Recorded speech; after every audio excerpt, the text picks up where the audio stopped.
Hi, everybody. This week's math lessons through the Pearson website have been very focused on the Make 10 strategy, and I wanted to show you another web-based resource for practicing this strategy.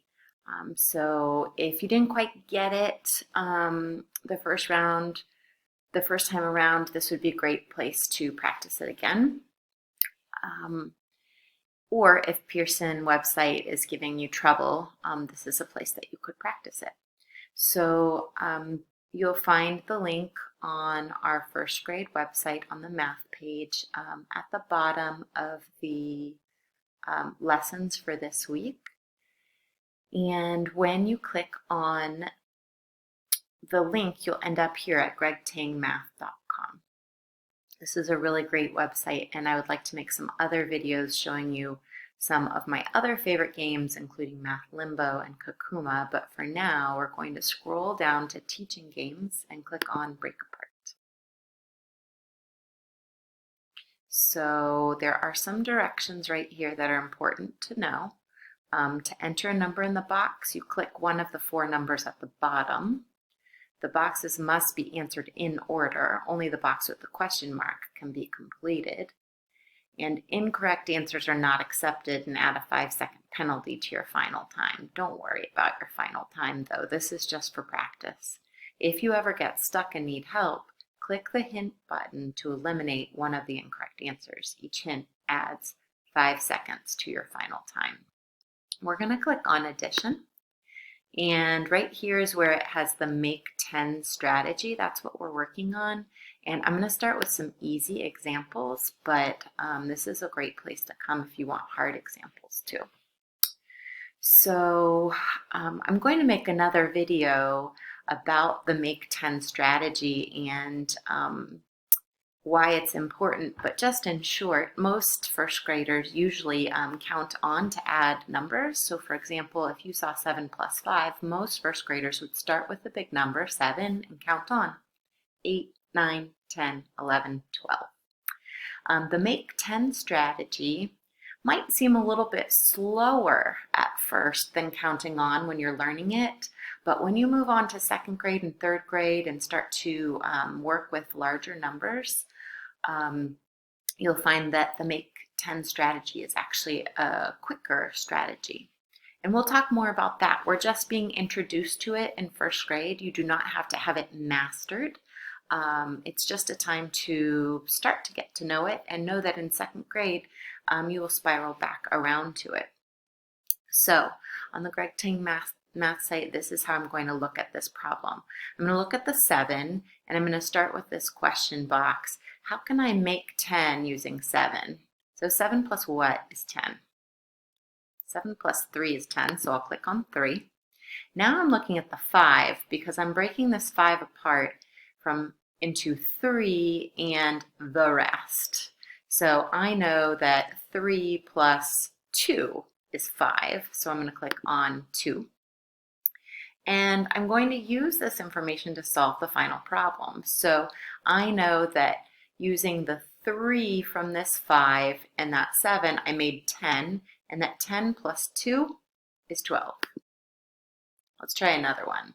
So we're always going to start with the first number on here, even though you probably know that starting with a bigger number is a better strategy. 4 plus what is 10? 4 plus 6 is 10. Well, I'm breaking this 8 up into a 6 and the rest, which is 2. And now I'm going to think about it. 10 plus 2 is 12. Let's do one more in the easy section, and then I'll show you some in the hard section. 6 plus what is 10? 6 plus 4 is 10. And I'm breaking 8 up. If one part of 8 is 4, the other part is also 4. And I apologize, I'm not giving enough thinking time in this video. I'll try to do a better job on my future ones. I know that this is 10 plus 4 more is 14. So I'm going to go back and click into the break apart game again. I'll do addition. I'm going to do make 10, but this time I want to make it hard because this is going to give you a better idea of how, when you start to work with bigger numbers, the make 10 strategy can be really helpful.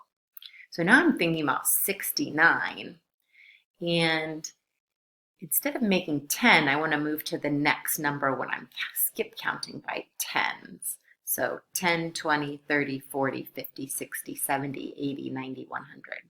So to get up to 70, I just add 1 onto 69.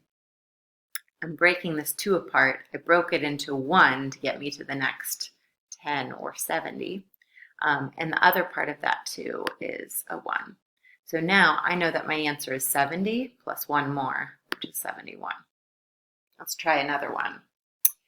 I can just look at the 1's digit, the 6, and think, how do I make 10 out of that? Or I can look at 86 and think, how many more jumps to get to 90? Well, 86, 87, 88, 89, 90.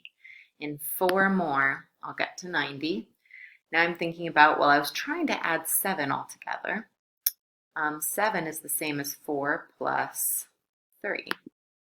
So 90 plus 3 is 93. I'll do one last one.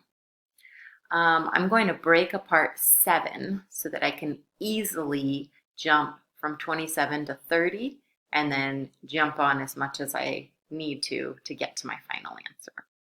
So 27 plus what is 30? Another way of thinking of that is 7 plus what is 10? 3. So I already used 3 of this 7 to make 30, and how much is going to be left? Well, 3 plus 4 equals 7.